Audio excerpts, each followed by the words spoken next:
जय हिंद मेरे प्यारे दोस्तों। आज है 28 फरवरी 2025 और आज के जितने भी महत्वपूर्ण करंट अफेयर्स होंगी और स्टैटिक जीके होंगी वो सभी हम इस वीडियो में डिस्कस करेंगे। तो आइए शुरू करते हैं आज का महत्वपूर्ण current affairs with static GK. आज का पहला प्रश्न है, सरस आजीविका मेला 2025 का आयोजन कहाँ हुआ है? तो सरस आजीविका मेला 2025 का आयोजन हुआ है उत्तर प्रदेश में। कहाँ हुआ है दोस्तों? तो उत्तर प्रदेश में हुआ है। अब उत्तर प्रदेश में हुआ है तो उत्तर प्रदेश से आपके एग्जाम के पॉइंट ऑफ व्यू से क्या क्या प्रश्न बनते हैं? तो देखो, उत्तर प्रदेश की राजधानी है लखनऊ और लखनऊ मेरे प्यारे दोस्तों है गोमती नदी के किनारे। उत्तर प्रदेश के मुख्यमंत्री हैं योगी आदित्यनाथ। उत्तर प्रदेश के गवर्नर है आनंदीबेन पटेल और यहाँ पर राज्यसभा 31 है और लोकसभा 80 है। याद रखना, सर्वाधिक राज्यसभा और लोकसभा सीटों वाला राज्य जो है ये उत्तर प्रदेश ही है। दुधवा राष्ट्रीय उद्यान, हस्तिनापुर वन्य जीव अभ्यारण्य, रानीपुर वन्य जीव अभ्यारण्य, चंद्रप्रभा वन्य जीव अभ्यारण्य, सुर सरोवर वन्य जीव अभ्यारण्य, बखीरा वन्य जीव अभ्यारण्य, पीलीभीत राष्ट्रीय उद्यान, अमानगढ़ बाघ रिजर्व उत्तर प्रदेश में है। राष्ट्रीय राजमार्गों का चौराहा कानपुर में है। नवाबों का शहर के नाम से लखनऊ को जानते हैं। उत्तर भारत का मैनचेस्टर कानपुर को कहते हैं दोस्तों। देखो दोस्तों, ध्यानचंद स्टेडियम कहाँ है? लखनऊ में। ग्रीन पार्क स्टेडियम कहाँ है? तो कानपुर में। और कानपुर मेरे प्यारे दोस्तों गंगा नदी के किनारे है। भारतीय चीनी तकनीकी संस्थान कानपुर में है। भारतीय दलहन शोध संस्थान कानपुर में है। औद्योगिक विश्वविज्ञान अनुसंधान केंद्र लखनऊ में है। केंद्रीय औषधि अनुसंधान केंद्र लखनऊ में है। केंद्रीय वनस्पति अनुसंधान केंद्र लखनऊ में है। बीरबल सहनी जीवाश्म विज्ञान संस्थान लखनऊ में है। सीडीबी का हेडक्वार्टर कहाँ है? लखनऊ में। और सीडीबी की स्थापना 2 अप्रैल 1990 को हुई। चौधरी चरण सिंह अंतर्राष्ट्रीय हवाई अड्डा कहाँ है? लखनऊ में। और लाल बहादुर शास्त्री अंतर्राष्ट्रीय हवाई अड्डा दोस्तों वो वाराणसी में है। और वाराणसी कौन से नदी के किनारे है? इसका जवाब दे दो आप कमेंट बॉक्स में मेरे प्यारे दोस्तों। दोस्तों इस वीडियो का पीडीएफ आपको टेलीग्राम पे मिलेगा जिसका लिंक वीडियो के डिस्क्रिप्शन बॉक्स में है। तो हमारा अगला प्रश्न है, अभ्यास सागर कवच का समापन कहाँ हुआ है? तो पश्चिम बंगाल के तट पर अभ्यास सागर कवच का समापन हुआ है मेरे प्यारे दोस्तों। देखो दोस्तों, भारत के तटवर्ती राज्यों की संख्या जो है वो 9 है, जिसमें भारत का सबसे बड़ा तटवर्ती राज्य जो है वो गुजरात है और भारत का सबसे छोटा तटवर्ती राज्य जो है वो गोवा है। तो अब बात करते हैं भारत के 9 तटवर्ती राज्य कौन कौन से हैं, अर्थात तट से लगे हुए राज्य, समुद्री तट से लगे हुए राज्य। तो गुजरात है, महाराष्ट्र है दोस्तों, गोवा है, कर्नाटक है, केरल है, तमिलनाडु है, आंध्र प्रदेश है, ओडिशा है और पश्चिम बंगाल। ये 9 राज्य जो हैं वो भारत के तटवर्ती राज्य हैं मेरे प्यारे दोस्तों। अब देखो पश्चिम बंगाल, तो पश्चिम बंगाल की राजधानी क्या है? कोलकाता है। पश्चिम बंगाल के गवर्नर कौन है? सीबी आनंद बोस पश्चिम बंगाल के गवर्नर हैं। पश्चिम बंगाल के मुख्यमंत्री कौन है? ममता बनर्जी। और पश्चिम बंगाल में राज्यसभा सीट 16 है, लोकसभा सीट 42 है। याद रखना, बुक्सा राष्ट्रीय उद्यान, नोरा घाटी राष्ट्रीय उद्यान, सिंह लीला राष्ट्रीय उद्यान, सुंदरवन राष्ट्रीय उद्यान पश्चिम बंगाल में है मेरे प्यारे दोस्तों। देखो मैं आपको करंट अफेयर्स तो करवाता ही हूँ, साथ साथ जितने भी महत्वपूर्ण स्टैटिक जीके बनते हैं उस टॉपिक से वो सभी मैं आपको करवाता हूँ। तो आप लोग वीडियो को अवश्य लाइक और शेयर किया करो। अब देखो दोस्तों, तो सुंदरवन राष्ट्रीय उद्यान कहाँ मैंने बताया? पश्चिम बंगाल में। तो लोथियन द्वीप वन्य जीव अभ्यारण्य पश्चिम बंगाल में है। हिमालय की रानी के उपनाम से जानते हैं दार्जिलिंग को। मयूराक्षी परियोजना मयूराक्षी नदी पर पश्चिम बंगाल में है। फरक्का परियोजना गंगा और भागीरथी नदी पर है। दुर्गा बैराज परियोजना दामोदर नदी पर पश्चिम बंगाल और झारखंड में है। ईडन गार्डन स्टेडियम कोलकाता में है। युवा भारतीय स्टेडियम या सॉल्ट लेक स्टेडियम कहाँ है? तो कोलकाता में है मेरे प्यारे दोस्तों। नेताजी स्टेडियम कोलकाता में है। डायमंड हार्बर महलों का शहर और भारत का टॉलीवुड के नाम से कोलकाता को जानते हैं। नेताजी सुभाष चंद्र बोस अंतर्राष्ट्रीय हवाई अड्डा कोलकाता में है। भारतीय रासायनिक जैविक संस्थान कोलकाता में है। भारतीय पुरातत्व सर्वेक्षण विभाग का मुख्यालय कोलकाता में है। और कोलकाता मेरे प्यारे दोस्तों कौन सी नदी के किनारे है? तो इसका जवाब दे दो आप कमेंट बॉक्स में। केंद्रीय जूट प्रौद्योगिकी अनुसंधान संस्थान कोलकाता में है। केंद्रीय यांत्रिकी इंजीनियरिंग अनुसंधान संस्थान पश्चिम बंगाल के दुर्गापुर में है मेरे प्यारे दोस्तों। अगला प्रश्न है, हाल ही में किस, यहाँ पर करना किस, हाल ही में किस आईआईटी ने भारतीय रेलवे के सहयोग से भारत का पहला हाइपरलूप टेस्ट ट्रैक तैयार किया है? तो आईआईटी मद्रास ने भारतीय रेलवे के सहयोग से भारत का पहला हाइपरलूप टेस्ट ट्रैक तैयार किया है आईआईटी मद्रास ने। देखो आईआईटी मद्रास परिसर में 422 मीटर लंबा हाइपरलूप टेस्ट ट्रैक तैयार किया गया है और इस पर जो टेस्ट किया जाएगा वो उस ट्रेन की गति होगी 1200 किलोमीटर प्रति घंटा तक मेरे प्यारे दोस्तों हमारा अगला प्रश्न है, हाल ही में किस देश ने ब्लू वीजा प्रणाली को पेश किया है? तो ब्लू वीजा प्रणाली को पेश किया गया है संयुक्त अरब अमीरात के द्वारा। इसी को बोलते हैं यूनाइटेड अरब अमीरात अर्थात यूएई। अब देखो दोस्तों, विश्व सरकार शिखर सम्मेलन 2025 का आयोजन जो हुआ वो दुबई में हुआ और इसी विश्व सरकार शिखर सम्मेलन के दौरान यह घोषणा की गई ब्लू वीजा के बारे में। अब यह ब्लू वीजा प्रणाली क्या है? तो जो भी पर्यावरणीय स्थिरता में योगदान देने वाले व्यक्ति हैं उनको 10 साल की रेसिडेंस प्रदान करता है यह ब्लू वीजा मेरे प्यारे दोस्तों। तो यह संयुक्त अरब अमीरात ने लॉन्च किया है। तो देखो यूनाइटेड अरब अमीरात की राजधानी है अबू धाबी और यहाँ की करेंसी है दिरहम। यहाँ के प्रेसिडेंट हैं मोहम्मद बिन जयाद अल नयान और यहाँ के प्राइम मिनिस्टर है मोहम्मद बिन रशीद अल मक्तूम। विश्व शिक्षा सम्मेलन 2024 का आयोजन संयुक्त अरब अमीरात का एक शहर है दुबई, वहीं पर हुआ है। अल मिन्हाद शहर का नाम बदलकर हिंद शहर कर दिया गया।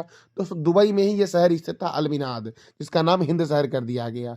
और 24वें अंतर्राष्ट्रीय मदर टेरेसा पुरस्कार समारोह का आयोजन संयुक्त अरब अमीरात में हुआ है।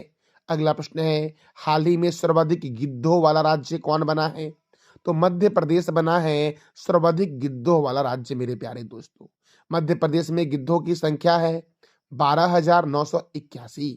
अब मध्य प्रदेश बना है तो मध्य प्रदेश की राजधानी है भोपाल और भोपाल में राजा भोज अंतर्राष्ट्रीय हवाई अड्डा है।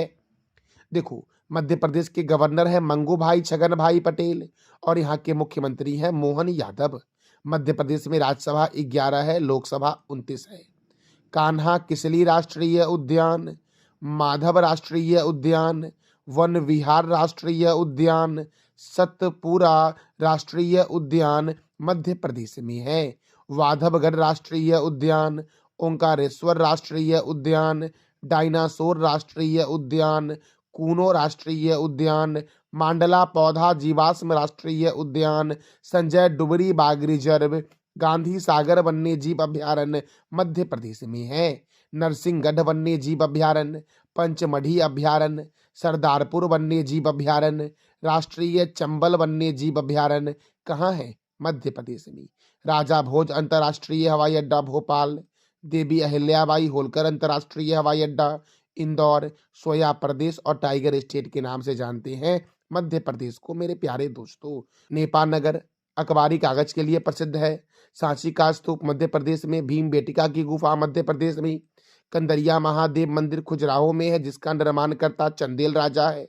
मृगनैनी महल ग्वालियर में है और इसका निर्माणकर्ता राजा मानसिंह तोमर है।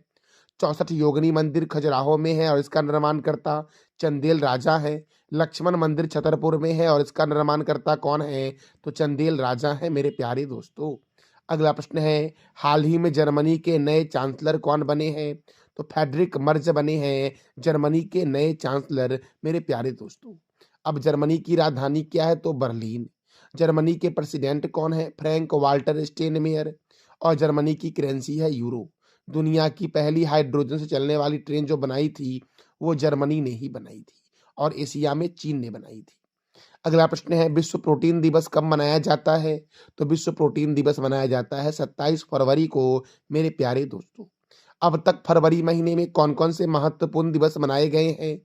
तो भारतीय तटरक्षक दिवस 1 फरवरी और भारतीय तटरक्षक बल्कि स्थापना 1 फरवरी 1977 को हुई थी। विश्व आर्द्रभूमि दिवस 2 फरवरी, और इस बार के आर्द्रभूमि दिवस का थीम था हमारे साझा भविष्य के लिए आर्द्रभूमियों की रक्षा। विश्व कैंसर दिवस 4 फरवरी, और इस बार के कैंसर दिवस का थीम था यूनाइटेड बाय यूनिक। यूनानी दिवस 11 फरवरी को मनाया गया है मेरे प्यारे दोस्तों। सुरक्षित इंटरनेट दिवस कब मनाया गया? तो 11 फरवरी को मनाया गया है, और इस बार के इंटरनेट दिवस का थीम था together for a better internet. अंतर्राष्ट्रीय हिंसक उग्रवाद रोकथाम दिवस 12 फरवरी, राष्ट्रीय उत्पादकता दिवस 12 फरवरी, राष्ट्रीय उत्पादकता परिषद की स्थापना 12 फरवरी 1958 को हुई। अंतर्राष्ट्रीय डार्विन दिवस 12 फरवरी को मनाया गया है, और नेचुरल सिलेक्शन का सिद्धांत डार्विन ने ही दिया था। विश्व रेडियो दिवस और अंतर्राष्ट्रीय कंडोम दिवस 13 फरवरी, अंतर्राष्ट्रीय बाल कैंसर दिवस 15 फरवरी, वैश्विक पर्यटन लचीलापन दिवस 17 फरवरी को मनाया जाता है। विश्व सामाजिक न्याय दिवस 20 फरवरी, अंतर्राष्ट्रीय मातृभाषा दिवस 21 फरवरी, विश्व शांति और समाज दिवस कब मनाया जाता है? तो 23 फरवरी को मनाया जाता है। केंद्रीय उत्पादक शुल्क दिवस 24 फरवरी को मनाया जाता है मेरे प्यारे दोस्तों। अगला प्रश्न है, हाल ही में किस राज्य ने झूमर नृत्य महोत्सव का आयोजन हुआ है? हाल ही में किस राज्य में झूमर नृत्य महोत्सव का आयोजन हुआ है? तो असम के गुवाहाटी में झूमर नृत्य महोत्सव का आयोजन हुआ। देखो, गुवाहाटी के सरू सजाई स्टेडियम में असम के चाय उद्योग की 200वीं वर्षगांठ के उपलक्ष्य में यह झूमर नृत्य महोत्सव मनाया गया है। तो अब असम में मनाया गया है। तो असम की राजधानी है दिसपुर। असम के गवर्नर हैं लक्ष्मण आचार्य। असम के मुख्यमंत्री हैं हेमंत बिस्वा शर्मा, और यहाँ पर राज्यसभा सीट 7 है और लोकसभा सीट 14 है। मानस राष्ट्रीय उद्यान, नमेरी राष्ट्रीय उद्यान, राजीव गांधी औरंग राष्ट्रीय उद्यान, चक्रशिला वन्य जीव अभ्यारण्य, नामबोर वन्य जीव अभ्यारण्य, देहिंग पटकाई राष्ट्रीय उद्यान, पोबा वन्य जीव अभ्यारण्य, रायमोना राष्ट्रीय उद्यान असम में है। काजीरंगा राष्ट्रीय उद्यान एक सींग वाला गेंडा के लिए प्रसिद्ध है, जो असम में है। गोपीनाथ बारदोली अंतर्राष्ट्रीय हवाई अड्डा गुवाहाटी में है। Doctor Bhupen Hazarika cricket stadium Guwahati में है। और विश्व का सबसे बड़ा नदी द्वीप जो है वो मांजुली है, जो असम में है। और विश्व का सबसे छोटा नदी द्वीप जो है वो उमानंदा है, ये भी असम में है। असम का मुख्य लोक नृत्य बिहू है, और सबसे प्राचीन तेल चित्र जो मिला था वो असम के डिगबोई में मिला था। असम में हफलौंग झील है, चडुम्बी झील है, दिघाली पुखरी झील है, शिव सागर झील, तमरंगा झील, डिगबोई झील, दीपोर बिल और सोनबिल कहाँ है? तो असम में है मेरे प्यारे दोस्तों अभी मैंने तुरंत आपको बताया था पश्चिम बंगाल के बारे में। तो पश्चिम बंगाल के एक राष्ट्रीय उद्यान का नाम बता दो आप कमेंट बॉक्स में। राष्ट्रीय धन्वंतरी आयुर्वेद पुरस्कार किसे प्रदान किया गया है? तो राष्ट्रीय धन्वंतरी आयुर्वेद पुरस्कार जो प्रदान किया गया है वो ताराचंद्र शर्मा को प्रदान किया गया है, मायाराम उनियाल को प्रदान किया गया है, और समीर गोविंद जम दिगिन को प्रदान किया गया है। अर्थात इसका आंसर हो जाएगा उपयुक्त सभी मेरे प्यारे दोस्तों। तो याद रखना, राष्ट्रीय धन्वंतरी आयुर्वेद पुरस्कार जो दिया गया ताराचंद्र शर्मा को दिया गया है, मायाराम उनियाल को दिया गया, समीर गोविंद जम दिगन को दिया गया है। देखो दोस्तों, अब महत्वपूर्ण पुरस्कार के बारे में बात कर लेते हैं, क्योंकि यह एग्जाम में यहाँ से बहुत सारे प्रश्न एग्जाम में पूछ जाते हैं। जैसे कि पुलित्जर पुरस्कार पत्रकारिता के क्षेत्र में मिलता है, और ये कब दिया गया? पहली बार 1917 में दिया गया। ऑस्कर पुरस्कार फिल्म के क्षेत्र में 1929 से दिया जा रहा है। कलिंग पुरस्कार विज्ञान के क्षेत्र में 1952 से। ग्रैमी पुरस्कार संगीत के क्षेत्र में 1958 से। ज्ञानपीठ पुरस्कार साहित्य के क्षेत्र में 1965 से। दासा फाल्के पुरस्कार फिल्म के क्षेत्र में 1969 से दिया जा रहा है। मान बुकर पुरस्कार साहित्य के क्षेत्र में 1969 से दिया जा रहा है। सरस्वती सम्मान साहित्य के क्षेत्र में 1991 से, और वाचस्पति पुरस्कार संस्कृत साहित्य में 1992 से दिया जा रहा है। नोबेल पुरस्कार 6 क्षेत्रों में मिलता है, साहित्य, चिकित्सा, भौतिक, रसायन, शांति और अर्थशास्त्र में नोबेल पुरस्कार दिया जाता है। नोबेल पुरस्कार की शुरुआत 1901 में अल्फ्रेड नोबेल की पुण्यतिथि पर हुआ था, लेकिन जब इस पुरस्कार की शुरुआत हुई थी उस समय 5 क्षेत्र में ही दिया जाता था, और अर्थशास्त्र का नोबेल पहली बार 1969 में दिया गया था। भटनागर पुरस्कार विज्ञान के क्षेत्र में 1957 से दिया जा रहा है। धर्मंतरी पुरस्कार चिकित्सा के क्षेत्र में 1971 से दिया जा रहा है। बोरलंग पुरस्कार कृषि के क्षेत्र में 1973 से दिया जा रहा है। बीसी राय पुरस्कार मिलता है चिकित्सा में, और व्यास सम्मान मिलता है साहित्य के क्षेत्र में मेरे प्यारे दोस्तों। तो आप बता दो कमेंट बॉक्स में कि ग्रैमी पुरस्कार किस क्षेत्र में दिया जाता है। अगला प्रश्न है, हाल ही में किस देश ने दुनिया का पहला डीप सी रडार विकसित किया है? डीप सी रडार जो विकसित किया गया है वो चीन के द्वारा विकसित किया गया है। किसके द्वारा दोस्तों? चीन के द्वारा। दुनिया का पहला डीप सी रडार चाइना ने विकसित किया है। तो चीन की राजधानी क्या है? बीजिंग। चीन के प्रेसिडेंट कौन है? Xi Jinping. चीन की करेंसी क्या है? रेनविबी। भारत और चीन के बीच मैकमोहन रेखा है। भारत और चीन के बीच हैंड इन हैंड सैन्य अभ्यास होता है। और ग्लोबल हंगर इंडेक्स 2024 में प्रथम स्थान पर चाइना है। दुनिया की सबसे लंबी एक्सप्रेसवे सुरंग का नाम है सेंगली सुरंग, जो चीन में बना है मेरे प्यारे दोस्तों। तो ये था हमारा आज का महत्वपूर्ण current affairs with static GK. कल मैंने आपसे 3 प्रश्न किया था कि 64 योगिनी मंदिर कहाँ स्थित है? खजुराहो मध्य प्रदेश में। दुनिया का सबसे सस्ता पासपोर्ट किस देश का है? संयुक्त अरब अमीरात का है। और दिल्ली विधानसभा के अध्यक्ष कौन बने हैं? तो विजेंद्र गुप्ता बने हैं। आज का आपका 3 प्रश्न है, विश्व जल दिवस कब मनाया जाता है? वायुमंडलीय दाब को किसी यंत्र से मापते हैं? और हृदय गति की जांच की जाती है किससे? तो इस तीनों प्रश्नों का जवाब दे दो आप कमेंट बॉक्स में। ये था हमारा आज का महत्वपूर्ण current affairs with static GK. जानकारी अच्छी लगी तो चैनल को लाइक करें, शेयर करें और सब्सक्राइब करें। थैंक यू सो मच मेरे प्यारे दोस्तों।